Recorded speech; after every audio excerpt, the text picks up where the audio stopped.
Assalamualaikum warahmatullahi wabarakatuh. Apa kabar teman-teman semua? Semoga selalu sehat dan tetap dalam lindungan Allah Subhanahu wa taala. Alhamdulillah hari ini teman-teman bertemu kembali dengan Ustazah Ira di pembelajaran pendidikan agama Islam dan budi pekerti. Dalam keadaan sehat walafiat, hari ini teman-teman sudah melihat video pembelajaran. Yuk kita berdoa sebelum belajar. Sikap berdoa. Tangannya diangkat, kepalanya ditundukkan. Membaca doa sebelum belajar. Bismillahirrahmanirrahim. Rabbi jidni ilman warzuqni fahman. Saya izin lanjutkan. Hari ini teman-teman memiliki aturan pembelajaran daring, diantaranya tentunya teman-teman pastikan fokus saat mendengarkan. Lalu bekerja tuntas sesuai dengan informasi, pastikan bertanggung jawab dengan proyek yang ditugaskan, tentunya melapor dan bertanya jika belum memahami materi saat pengerjaan proyek. Nah, hari ini teman-teman bertemu di tema 7, subtema 2, mengenai peristiwa kebangsaan seputar proklamasi kemerdekaan.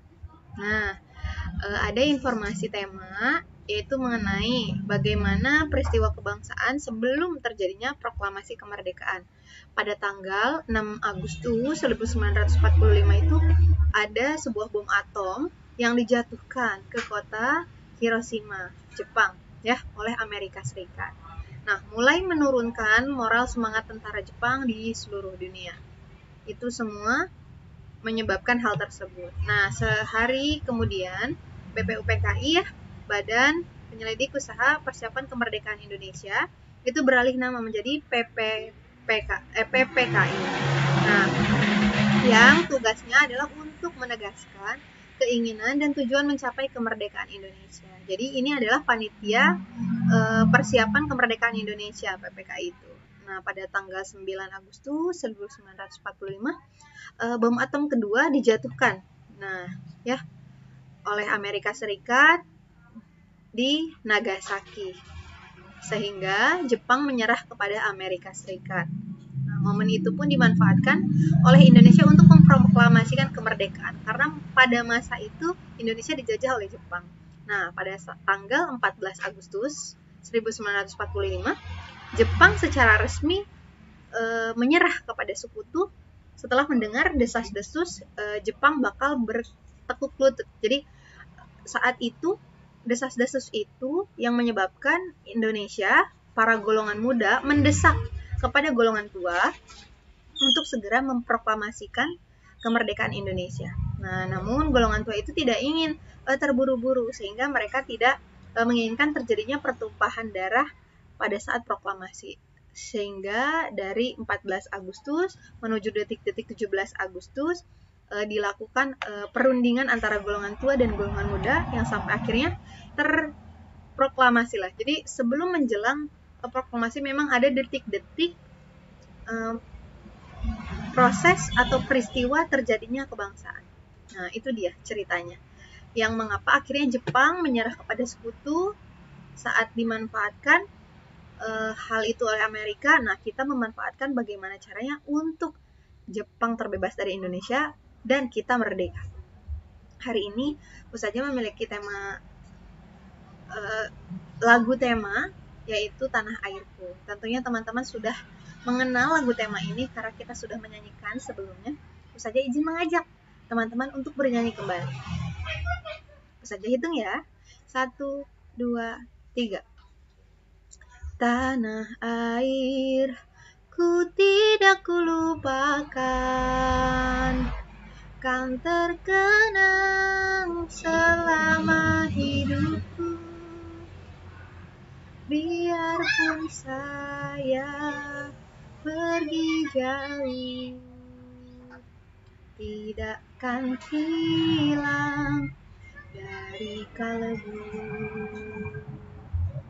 Tanahku yang ku cintai, engkau ku hargai. Walaupun banyak negeri ku jalani, yang masyhur permai di kata orang, tetapi kampung dan rumahku, di sanalah aku rasa senang. Tanahku tak kulupakan, engkau ku banggakan. Terima kasih teman-teman yang sudah ikut bernyanyi bersama Ustazah Ira. Hari ini teman-teman kita akan belajar mengenai makna Rasul-Rasul Allah Subhanahu wa Ta'ala. Nah, apa itu makna Rasul Allah? Nah, Rasul itu artinya adalah utusan, sedangkan Rasulullah itu adalah utusan Allah Subhanahu wa Ta'ala, yaitu adalah orang-orang yang menerima wahyu dan berkewajiban menyampaikannya kepada orang lain atau umat manusia. Nah, coba karena orang tersebut bertanggung jawab menerima wahyu dan berkewajiban menyampaikannya kepada umat, maka kita lihat dan kita perhatikan bagaimana perjuangannya. Tidak ada yang mudah, semua Rasul pasti memiliki tantangannya tersendiri. Perhatikan, Quran Surat Al-An'am ayat 48. Bismillahirrahmanirrahim. Wa ma nursilul mursalina illa mubasysyirin wa mundhirin. Artinya, dan tidak kami mengutus para rasul melainkan untuk memberi kabar gembira dan peringatan. Nah, Allah telah memberikan kewajiban kepada para rasul. Allah sudah mengutus para rasul melainkan untuk memberi kabar gembira, untuk memberi kabar kepada kita dan menjadikan kisah-kisahnya itu sebagai peringatan kita di kemudian hari. Seperti kisahnya Nabi Muhammad yang kita harus menauladaninya ketika berdagang. Karena Nabi Muhammad saat berdagang itu sangatlah jujur. Nah, itu adalah kabar gembira dan peringatan juga kepada kita. Contoh lainnya nih ya, ayat di atas, kita informasikan dulu. Ayat di atas itu menjelaskan alasan Allah Subhanahu wa Ta'ala kenapa mengutus para rasul. Kenapa? Karena untuk memberikan kabar gembira dan memberikan peringatan. Kabar gembira maksudnya seperti apa? Menyampaikan janji Allah Subhanahu wa Ta'ala bagi kesenangan di dunia. Menyampaikan janji Allah bagi orang yang mentaati perintah Allah. Dan bagi mereka yang diberikan kenikmatan, kesenangan di dunia maupun di akhirat kelak. Ya, janji Allah itu pasti. Jadi siapa yang berbuat baik, dia akan menuai kebaikan juga. Begitupun sebaliknya. Tidak hanya kebaikan yang didapat di dunia, tapi di akhirat pun sama. Jadi Rasul Allah itu memang bertugas memberikan kabar gembira itu, bahwa janji Allah itu pasti. Nah, mereka diberikan kenikmatan dan kesenangan di dunia maupun di akhirat. Nah, balasannya pun sama.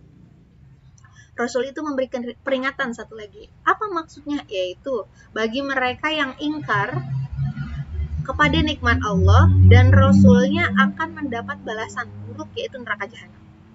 Nah, artinya teman-teman, semua itu adalah bentuk peringatan yang Allah berikan kepada kita.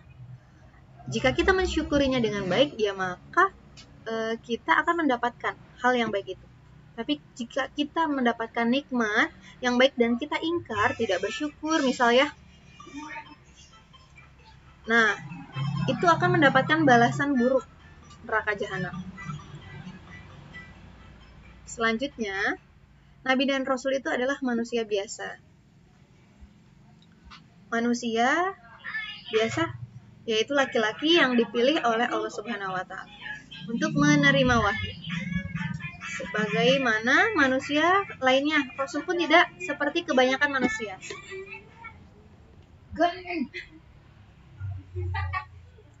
Sebagaimana manusia lainnya pun hidup seperti kebanyakan manusia. Nah, yaitu bisa makan, bisa minum, berjalan, nikah, punya anak, merasa sakit, tenang, susah, semakin tua, mati, sifat-sifat manusiawi lainnya. Nah, jadi merasakan hal itu. Rasul pun sama. Jadi hanya manusia biasa. Nah, ini adalah tugas dan sifat Rasul-Rasul Allah. Para Rasul Allah itu mempunyai tugas yang sangat berat, yaitu memimpin manusia agar hidup sejahtera dan bahagia di dunia dan di akhirat. Itulah tugasnya, sangat berat. Nah, agar tugas itu sukses dan berhasil, mereka diberi sifat-sifat istimewa oleh Allah. Nah, sifat tersebut yang kita kenal adalah sifat-sifat wajib bagi Rasul. Nah, artinya sifat yang harus dimiliki oleh seorang Rasul. Yang pertama, sifat apa saja? Yaitu adalah sidq, artinya jujur dan benar. Di mana Rasul itu selalu benar dalam urusan perkataan, perbuatan, dan mustahil jika dia berkata dusta atau berbohong. Mustahil sekali, karena Rasul memiliki salah satu sifat yaitu sidq, artinya jujur. Kedua, Rasul harus memiliki amanah. Artinya Rasul pasti amanah, dapat dipercaya. Nah, itulah sifatnya. Rasul itu mustahil dia berkhianat. Dia wajib menyampaikan amanah kepada Allah Subhanahu wa taala, kepada kaumnya terutama. Jika Rasul itu mendapatkan wahyu, semua perkataan, perbuatan, tindakan Rasul itu harus benar dan tidak boleh ingkar janji. Ya. 1, sidq, 2, amanah. Yang ketiga, Rasul itu memiliki sifat tabligh, artinya menyampaikan. Jadi, seorang Rasul itu harus menyampaikan pesan Allah, wahyu Allah kepada umat, walaupun terasa sulit atau dianggap membahayakan Rasul. Membahayakan ya. Nah, Rasul itu tidak boleh menyembunyikan sesuatu yang telah diberikan oleh Allah Subhanahu wa taala kepadanya. Jadi, jika ternyata itu adalah seruan wahyu untuk umat, maka sampaikanlah. Ya. Amanah, sidq, tabligh ya. Dan yang terakhir itu adalah fatona. Fatona itu cerdas. Bisa cerdas, pandai, bijaksana. Jadi seorang Rasul harus pandai dan cerdas akalnya. Memiliki kekuatan berpikir yang tinggi. Memiliki hati yang bersih dan atau budi pekerti, ya, budi yang tinggi. Nah, dari sifat ini, seorang Rasul dapat menyelesaikan tugas kerasulannya dengan baik. Ya. Jadi memang sekedar mampu menyampaikan saja tidak cukup, tapi Rasul itu harus cerdas dan bijaksana terutama. Seperti pribadinya Khulafaur Rasyidin, yaitu Umar bin Khattab, yang dia pemimpin yang sangat bijaksana. Umar tidak pernah berkeluh kecuali kepada Allah ketika dia mendapati masalah pada umatnya.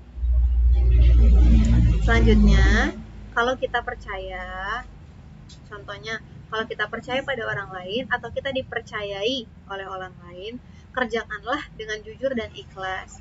Karena ada pepatah lama yang mengatakan, sekali saja kita berbuat salah, selamanya orang tidak akan percaya.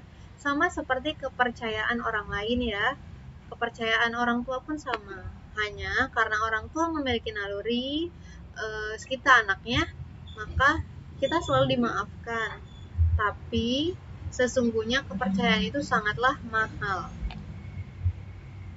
Tidak beda ketika kamu berjualan, lalu orang itu kamu bohongi harganya, misal menjadi lebih mahal sedikit. Orang itu tidak akan percaya lagi. Kenapa? Dia ternyata tidak balik-balik lagi belanja di kamu.